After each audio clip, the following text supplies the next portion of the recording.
They called me a lost cause. Always had. That's what my mom told the whole family the day I packed up and left for grad school. She said it again that Christmas when I didn't fly home. And once more when I didn't pitch in for my sister's third DUI bail. But I was there, at the trial. Quiet. Uninvited. Sitting in the back row, just watching. My name's Reagan Cole, and wherever you're watching this from, stick with me. Have you ever been so erased by your own family that coming back, unannounced, felt like dropping a bomb they never saw coming? The courtroom was packed. My sister, Monroe, sat there in some polished blouse, pretending like butter wouldn't melt in her mouth.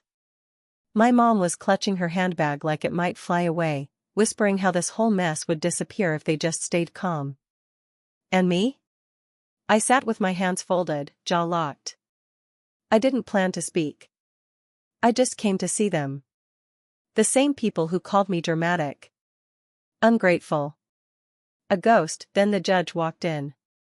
Mid-50s, stone serious, the kind of face that doesn't flinch even during murder cases. He shuffled through the paperwork with his glasses perched low, then stopped. Looked up. Scanned the room. And when his eyes found mine, they stayed there. He squinted. Leaned closer to the mic. Then said, just loud enough to snap the whole room awake, wait. Governor Reagan Cole? You could have heard a pin drop. My sister's lawyer fumbled a sentence. The court clerk dropped his pen.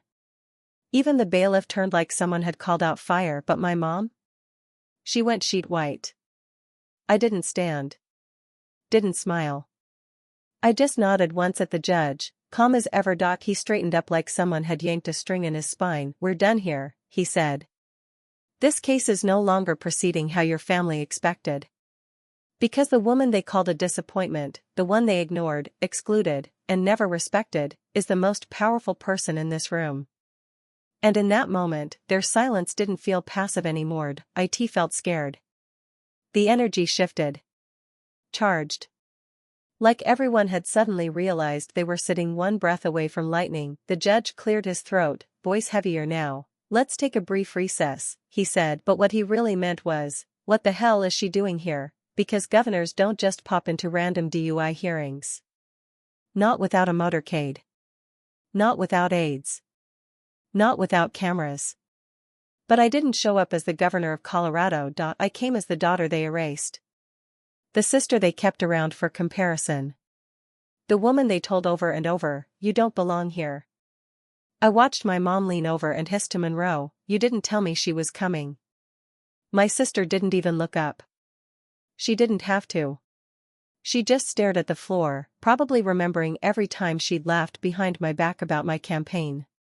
Every Thanksgiving she toasted some mediocre job while I stayed quiet, clocking 80-hour weeks in public service. They never thought I'd make it beyond a city hall seat. Said I was too dull. Too rigid. Too cold. But cold women? We don't make noise. We climb, and when we get to the top, we don't shout. We decide. During the recess, the judge came over. Removed his glasses. Governor, he said, almost apologetically, I had no idea you'd be. I cut him off gently. I'm not here in any official capacity. Just observing. He nodded, but the message was loud and clear. This wasn't just a messy family case anymore.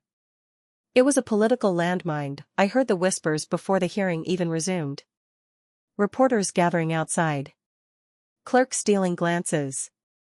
Even the opposing attorney leaned toward my mom and asked, is that Governor Cole? She didn't answer, because how do you explain throwing your daughter away, only to watch her walk back into your life as the most feared name in the building? And me, I stayed right where I was. Silent. Still. Unapologetic, because I didn't come to show off. I came to remind them. I am the power. When court resumed, something had shifted. You could feel it in the air, thick, charged. Nobody dared to meet my eyes. The judge stepped back up to the bench, but this time his whole energy had changed, cautious, careful. Like the case file in front of him might explode if he turned a page too fast. Across the room, Monroe straightened her posture like good posture could erase 3 DUIs. Her attorney was hunched beside her, whispering like he was trying to fix the situation with sheer speed. My mom? Still frozen. Still pale. Still gripping that purse like it held the answers. But here's the thing no one ever warns you about: when a woman rises in silence, without drama, without warning, the people who mocked her are left speechless. They've got no playbook for the moment she looks back. They were still stuck in that tired old narrative: I was the family's shame. Not pretty enough. Not bubbly enough. Not docile enough, the quiet girl with her nose always in a book, the one who left and never looked back. But I didn't walk away empty-handed. I carried every scar, every comment, every dismissive glance. And I turned all of it into legislation. Into progress. Into real, tangible power. While they threw dinner parties celebrating Monroe's failed skincare line, I was locked in late-night strategy meetings, fixing what was broken in the healthcare system. While they whispered about my love life over wine, I was building housing programs that gave thousands of families a real chance. And now? Here I stood, wearing a navy blue suit tailored like armor, while the room around me held its breath. The judge finally looked up from the file. This case is being reassigned, effective immediately. I won't be proceeding further due to a conflict of interest. Translation: I want no part in this fallout, because this wasn't just a drunk driving case anymore. It was attached to my name. That's when Monroe finally spoke. Reagan, please. I turned to her slowly. Calmly, now you remember my name. Silence. That's what guilt sounds like when it finally sees the woman it tried to erase. I stood, no dramatic exit, no mic drop. Just turned to the bailiff and said, I'm done observing. And walked straight down the aisle, every set of eyes glued to me, even the ones that had always looked away when I needed them most, because when you've spent your life being underestimated, you don't need to slam the door on your way out, you become the building. Outside, the press had already gathered. Cameras, microphones, questions flung like darts. Governor Cole, are you involved in this case? Is there a personal connection to the defendant? Can you confirm if the woman on trial is your sister? I didn't flinch. Didn't run. Didn't hide. I looked one of the reporters right in the eye and said calmly, I was attending as a private citizen. No further comment. Then walked through the crowd, through the noise, the cameras, the chaos, just like I always had, because when you've spent your whole life being talked over, you don't ask for space. You take it. Back in the car, my phone lit up like a switchboard. Mom, 3 missed calls. Monroe, 8. Unknown numbers, 12. They were spiraling. I could feel it, and still, I didn't answer. Instead, I turned to my driver, take me to the state office. I had a meeting to lead on foster care reform. A system my mother once said I was too emotionally unstable to understand. Now? I was rewriting it. That night, back in my apartment, I finally opened Monroe's texts. Reagan, I'm sorry. You could have helped me. You could have warned me. Warned her? Warned her that I'd survived a lifetime of being the family scapegoat? That I'd turned shame into sharp strategy? That while they laughed at me behind closed doors, I was studying them, memorizing the exact kind of people I never wanted to become? I didn't owe her anything, but I replied anyway. You had their protection. I had their silence. You were raised thinking the world owed you grace. I was raised believing I owed it to everyone else. Now we're both grown women, and this time delivered. Read. No reply, and honestly? That silence was better than any apology they could have sent. Sweeter, even. Because for once, I wasn't the invisible daughter sitting unnoticed in the back road, I was the headline, the one who stepped out of the story they tried to write for me, and started crafting her own. The next morning, the media lit up. Governor Reagan Cole attends sister's trial. Courtroom stunned by political appearance. Family tensions explode at the bench.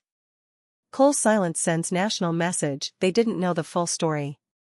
They didn't need it. Because just one photo told everything they couldn't explain. Me, standing still and composed in that wood-paneled courtroom. My mother, frozen like a statue. My sister, mid-sentence, turning toward me in disbelief. The judge, rising from his chair like he'd just seen a ghost. That image went viral before noon, and suddenly, people weren't asking why I was there. They were asking, what kind of family ignores a daughter until the world can't? I didn't speak publicly. Didn't post a thing, let the media wonder. Let my family squirm. Because silence had always been their weapon, now, it was mine. That afternoon, my phone rang, blocked number. I answered out of pure curiosity. Reagan, my mother said, her voice thin and worn. I didn't know. I didn't know how far you'd come. Your father and we just thought you were avoiding us. I said nothing. Just stared out my office window at the Capitol lawn. Manicured. Quiet. Controlled. She kept going. Monroe's in serious trouble. They're talking about revoking her license permanently. Jail time, Reagan. You could help. Just say something. I didn't flinch. You called me a failure for years, I said calmly, and now that I made it without your help, you want me to clean up after your golden child. She whispered, barely audible. She's your sister. I breathed in slowly. No. She was your favorite. Now she's just an adult, with a record. Then I hung up. No yelling. No theatrics, just truth. For years I had begged them to see me. When they refused, I became someone they couldn't look away from. Later that evening, an email landed in my inbox. Subject, regarding your sister's case. It was from the original judge, the one who had stepped aside. He said the new judge had no plans for leniency. He thanked me for staying neutral, and then he ended with this: what your presence did in that courtroom will be studied in law schools. Not because of what you said, but because of how many people finally listened. And for the first time in a long time, I believed him. My silence had drowned out their years of noise. By the end of the week, Monroe's sentence was locked in. License gone, probation set. Fines so steep, her lawyer started begging for character witnesses. That's when the phone calls started. Aunt Lydia was the first, always the peacemaker. Reagan, sweetheart, your mother's a wreck. Your sister's humiliated. Isn't that enough? Enough. Was it enough when they whispered about me at every family dinner, when I got into grad school and my mom told everyone it was just a phase, when they called me cold, calculated, too ambitious, because I wasn't begging for their applause? No, Aunt Lydia, this wasn't about humiliation, it was about accountability. Monroe didn't just have a drinking problem, she had an entitlement problem. One that was carefully fed by a family who let her live above the rules they crushed me under. Well, now that standard had a name, a title and power they never imagined I'd hold. I didn't need to beg for validation anymore. That night, I was sitting across from my chief of staff, flipping through policy briefs when she paused mid-sentence and asked, Governor, are you okay? And for the first time in my life, I didn't have to think about it. Yes. Yes, I was. Because I wasn't clawing to be seen anymore. I was watching the same people who once laughed at my ambition now whisper my name like it carried weight. Endangered. I closed my laptop, smiled softly, and said, I'm more than okay. I'm free. And I meant it, because freedom wasn't about holding office. It was finally realizing I never had to crawl back and beg for scraps of love from people who only knew how to offer control. Monroe was learning that now, the hard way. That a last name doesn't protect you from real-world consequences. That the quiet one they dismissed was now the one who writes the laws. I never heard from that courtroom again. But the state legislature? They called, asking if I'd speak at a conference on ethical leadership. And that photo, the one from the trial, now sits framed in my office. A reminder that no matter how deep they tried to bury me, I didn't just rise, I made the ground beneath them shake. A month later, I hosted a major policy summit in Washington, D.C. Senators, governors, federal judges, international delegates. The East Hall of the Capitol was packed. I stood at the podium, flawless in navy, notes untouched.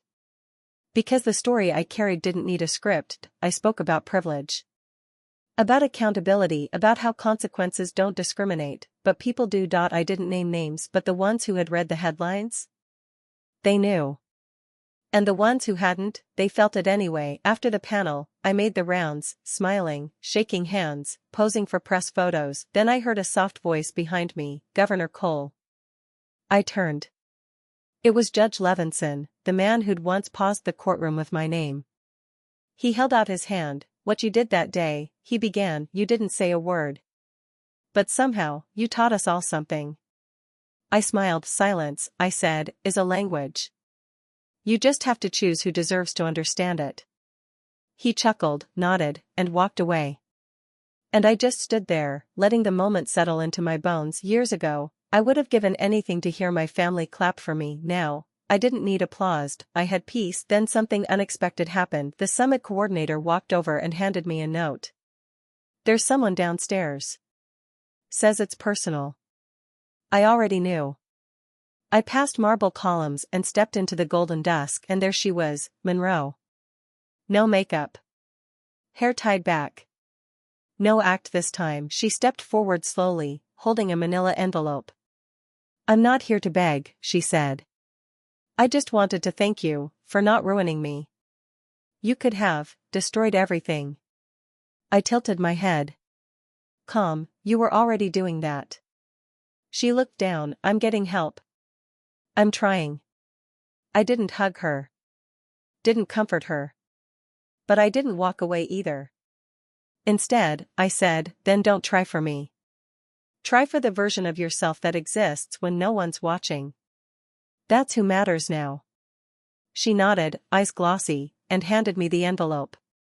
Old photos before it all went sideways. Then she left, and I stood alone on the Capitol steps, envelope in hand, realizing something powerful. My story never needed revenge. It needed clarity. They hadn't broken me, they built the exact kind of fire I'd one day lead with. Back home, I laid the envelope on my kitchen counter. Didn't rush to open it. Just watched it for a moment, like it might still sting. That night, I sat by the window with a mug of chamomile tea. No security. No noise. No headlines, just me. Eventually, I opened the envelope. Inside, frozen moments in time. Monroe and me as kids, laughing in a backyard sprinkler. Dad at the grill. Mom pretending to care, and one photo of me. Big glasses, holding a science fair ribbon. Standing alone. No applause. Not even from them, and still, I was smiling. Even back then, I knew how to celebrate myself. That little girl didn't need a crowd, she just needed someone to believe in her. And eventually, she became that person. I stood up and placed the science fair photo in a frame, right next to my inauguration portrait. Point 2 girls staring back at me. Point 1 invisible. Point 1 undeniable. And both, me. The next morning, I declined a call from my mother, then blocked it, not out of anger, but because healing isn't about revenge. It's about choosing who still gets access to your peace. Monroe's mess wasn't mine to clean up, and my silence, it wasn't punishment. It was closure. The woman they called too cold built housing for the unhoused. The girl they mocked as too dramatic wrote laws that protect abused children. The daughter they dismissed became a leader the nation turns to in crisis. They wrote me out of the family. So I wrote myself into history, not with a scream, not with a crown, but with quiet, focused power, and a message to every forgotten daughter out there: you don't need their seat at the table. When the time comes, you build the damn table yourself.